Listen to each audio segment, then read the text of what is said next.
In decades past, buying a comic book would give you a complete story. But nowadays, the story just continues on, issue after issue after issue. We'll take a look back at some comics from different time periods, different companies, different writers, and see, are these comics any good? Can you read them out of context?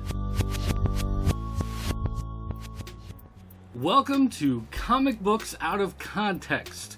What we're doing on this show is we have a stack of old comic books here, and I'm going to pick one at random, and I'm going to read it and see if it makes sense as a standalone piece of reading entertainment. Now, why am I doing this? You may be asking. Well, in the old days, when you bought a comic book, you got a complete story. You could buy it and read it, and you got everything you needed to know. But they found that if they took a story and broke it up into pieces, then you'd be more likely to come back and buy the next issue. But today it's gotten to the point where the people writing comic books aren't really writing them to be comic books anymore. They're writing them to be Netflix series proposals or movie scripts. They become cinematic and so broken down and expanded that when you buy a comic nowadays, you might actually only be getting about 5 minutes worth of real story with the way everything breaks down. So today we're picking one at random out of this pile, and I'm just going to mix them up here. And you guys already know what I'm going to be reading because you've seen the thumbnail. You're actually from the future looking at the past. For me, this is the present. And so I'm going to mix these things up, and we are going to read this. What is this? This is Fantastic Four 309. So we're going to read Fantastic Four 309, and we're going to see, can you read this comic book out of context?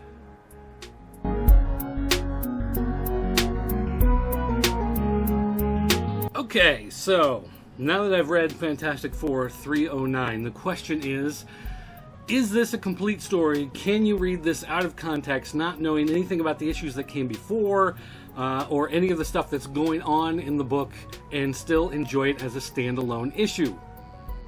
And I think you can.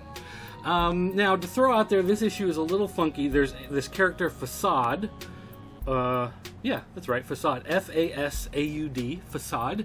And he is some sort of Arabian terrorist guy who was caught in a television explosion and turned into some sort of TV-powered super villain.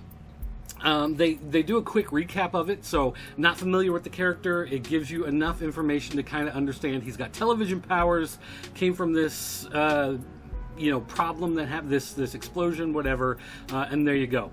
And that's really what you need in order to follow that part of the storyline. The Fantastic Four at this point is an unusual team. It's the Thing, Ms. Marvel, Crystal from the Inhumans, and the Human Torch. So we have no Sue, we have no Reed, and in fact it even mentions that Reed is the former leader of the team. It doesn't mention what happened to him, but then it doesn't really need to. It does discuss the fact that this is a team in flux, that they're trying to work together, but they're having a difficult time. It deals with some issues with Ms. Marvel. I don't want to get too deep into it, but it does deal with the fact that she had some problems with men, and she has to realize that not all men are bad. It's the men that did bad things to her, and she's got to get over this prejudice she has against all men. Interesting. As far as like the story, the artwork, and everything else goes together, it comes together in a really nice issue. It does give you this story where after the events of the last one, we know that Fasaud attacked in the CBS studios in New York, because it mentions it, and it mentions that it happened in the last issue. They go to the country, the fictional country in the Middle East where he came from. So that sets up the issue, and it gives us the background information we need.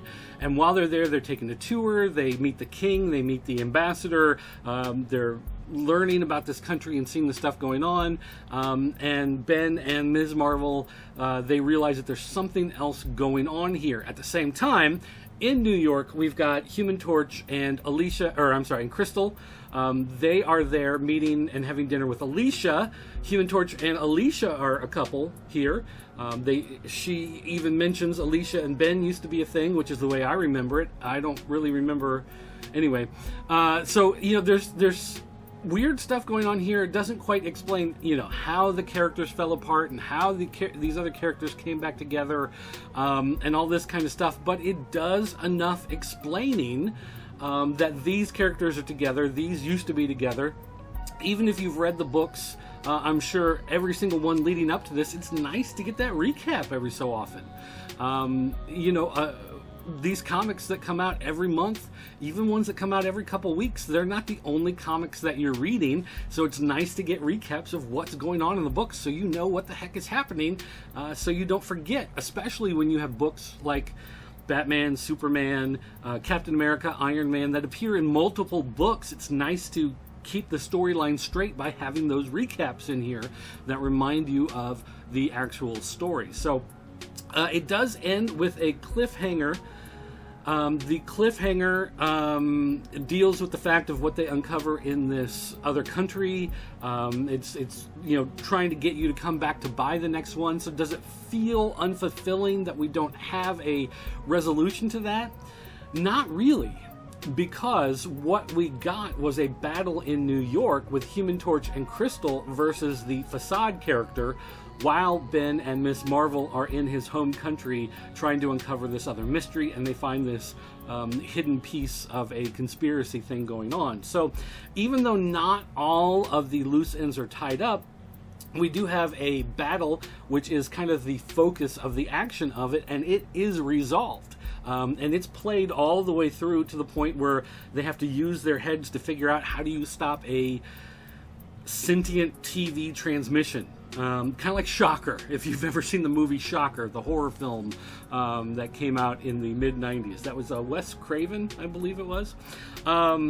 So again, even though there are some dangling things to go into the next issue, it still feels like it wraps up the main stuff from this issue. Stuff that gets injected into this one gets resolved in this one, and the stuff that kind of led you into it pulls on through.